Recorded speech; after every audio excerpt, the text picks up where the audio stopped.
I'm Dale Cox for 2AG TV, and we're covering the flooding situation on local rivers and creeks. So let's get you up to date as to what's happening today and what you can expect over the next few days and the holiday weekend.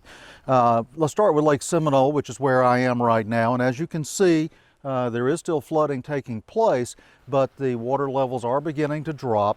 Landings like Buena Vista Landing and Paramore Landing are reappearing from beneath the lake, and we're also seeing the boat ramps and the picnic tables and things like that beginning to come back up. That's on the Florida side of the lake. Also on the Florida side of the lake, we can report now that Highway 271, that's River Road, is no longer closed. It was flooded at a point about 20 miles north of Sneads near Buena Vista Landing Road. The road is now open and the floodwater is down from off of the highway, so that's good news.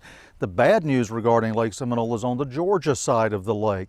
At Bainbridge, the river is rising and is expected to reach moderate flood levels before it crests and begins to fall some point over the weekend. Right now, it is nearing the point that it's going to be damaging the wood yard at the crate company there and could rise high enough to actually get into the factory building there. So officials in Bainbridge are going to have to be watching that over the next few days. At Chattahoochee, the Apalachicola River is falling rapidly and will continue to fall through the weekend. It should fall back below flood stage sometime probably Friday or Saturday. The river has also crested at Bluntstown, Florida, and is falling, so things are looking good on the upper Apalachicola River. They are going to experience flooding still for a few days, and there's going to be flooding further downstream near the cutoff and in areas like that all through the holiday weekend. On the Chipola River, Bellamy Bridge Heritage Trail is flooded and not accessible at this time.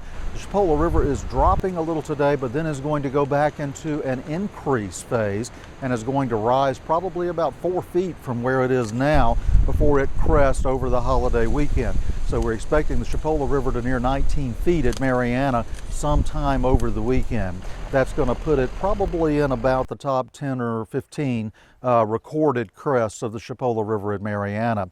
Holmes Creek at Vernon looks okay right now. It has not reached flood stage.